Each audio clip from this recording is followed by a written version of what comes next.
I lived with my family 5 miles out of Anniston on the Birmingham Highway.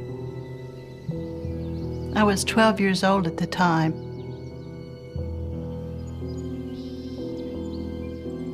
My dad had a grocery store beside the house, and the name of it was Forsyth and Son Grocery. One day he said there were some black agitators, nigger agitators, coming down from the north. He said he and some of his friends had a little surprise party planned for them, and he kind of laughed.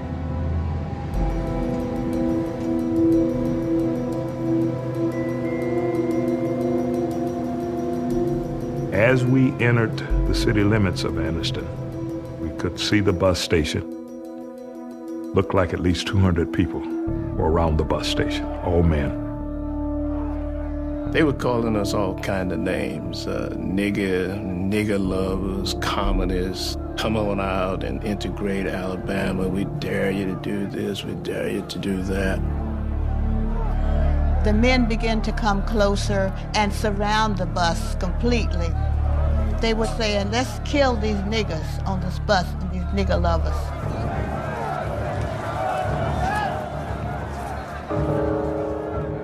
The Anniston Klan had it all worked out. They had one of their members lie down in front of the bus. They were puncturing tires, they were breaking windows. They wanted to make sure that bus couldn't leave before they could surround it and do whatever they wanted to do. The bus may have been there for 10 or 15 minutes. To us, it seemed like an hour. Another bus driver was able to ease the bus through the crowd.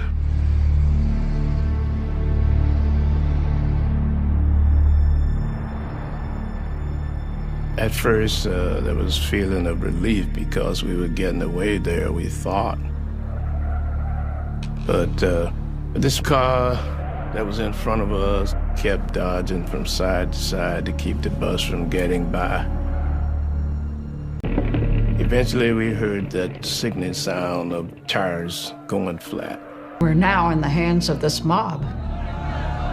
It didn't look good for us. I'm like everyone else on the bus. I'm pretty afraid, okay? That's putting it mildly. I watched as a man raised his arm above the crowd with a crowbar, and he broke out one of the back windows of the bus. You could hear him say, throw it in, and asking, where is the gas, where is the gas? The hand went down, and when it came back up, it had some object in it that he threw into that hole.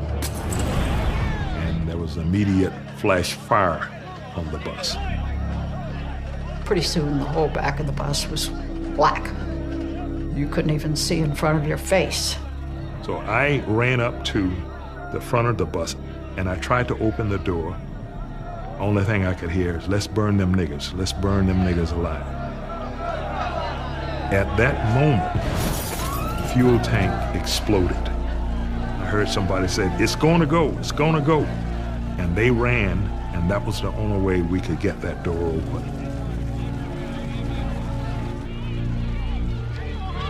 When I got off the bus, a man came up to me, and I'm coughing and strangling. He said, boy, you all right? And I nodded my head, and the next thing I knew, I was on the ground.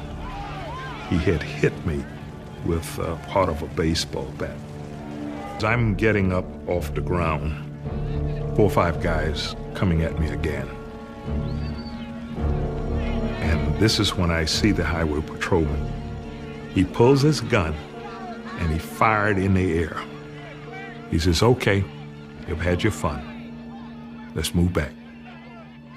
And that's what stopped it. The people on the Trailways bus going into Birmingham don't know that the Greyhound bus has been burned in Anniston, outside Anniston, and the riders are sitting on the side of the road, you know, covered in blood. Now they're going into a city which is the worst city for race in the whole United States. The Birmingham Police Department, headed up by Bull Connor, had made an agreement with the head of the Klan to give them time to beat up the Freedom Riders at the Trailways bus station.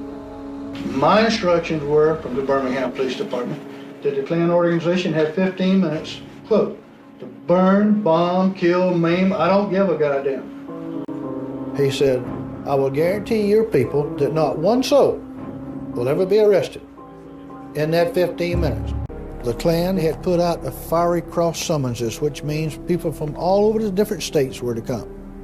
Not hundreds, thousands of people would be down there in order to weed on them buses and beat them and probably kill those people. When the bus pulled up, there was a mob, looking like 1,000 people. They had these iron pipes. The very first thing that I saw was a white man, and he was hollering, no, people don't do it. They are my brothers, they're your brothers. Before I let you kill them, you have to kill me first. Klansmen made the statement, well, that ain't no problem. At that time, all hell broke loose. It was a mass brawl. Sticks, bats, clubs, guns, just swinging away, just swinging away. A black woman run up to a city detective and holler, they're killing my husband, for God's sakes help me. Turned and slapped her down, knocked the hell out of her. And this flashbulb went off.